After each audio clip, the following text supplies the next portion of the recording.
takan mo nagmaayo mga kapamilya ang effect ni ana. Kaya unlikely kayo nga grabe tibugsok ang presyo sa lana. It's a good thing, but if it's too much to be true, action sa kabalaka mga kapamilya. Ato bisitaon na pod ang Sinulog Special unsay naa dito. Uy, naka-interview man eh.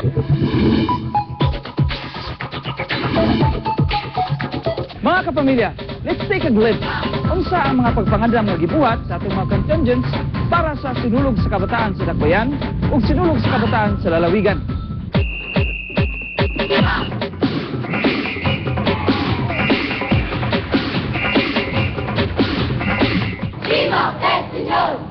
Bisan pa man sa pagsuway nga giagian sa dakbayan sa Bugo, diin usa sa mga labing gikusog-kuso sa Baguio, wala kini nahimong babag sa ilang pagsalmot sa Sinulog Festival. The theme of our dance is Life Cycle of Butterfly. It's called Metamorphosis. It's all about loving the nature, and without any hesitation, we will take good care of the living things nga nabuhay sa itong palibot. And through the help of Santo Niño, we will treasure all the gifts nga gihatag sa atoa. Actually, this is just very short preparation. Suppose dili mo apil ang Division of City of Bogo kay gibagyuhan mi dito ni Ruby, tapos misunod pa jud tong next nga bagyo. Then we started our practice last December 26. Dakong kalipay sab ang gibati sa City of Bugo Division sa dihang ilang nasakmit ang ikatulong premyo sa Sinulog sa Kabataan sa Lalawigan Elementary Division.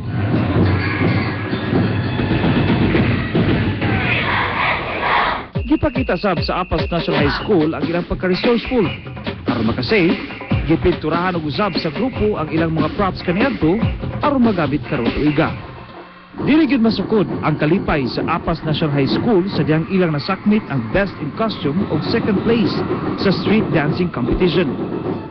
Dabaw sa tanan, ang mga grupo ang nakasakmit sa first place alang sa Sinulog sa Kabataan sa Dakbayan Secondary Division.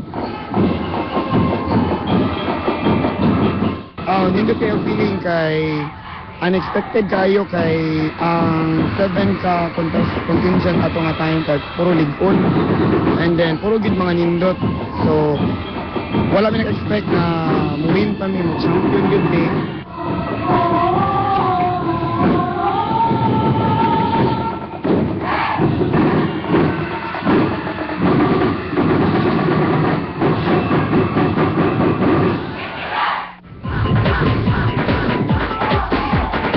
Nagkadaiyaman ang pamaagi sa pagpangandam, mas importante gyud ang diskarte ug labaw sa tanan ang pagsalig sa kahitasan.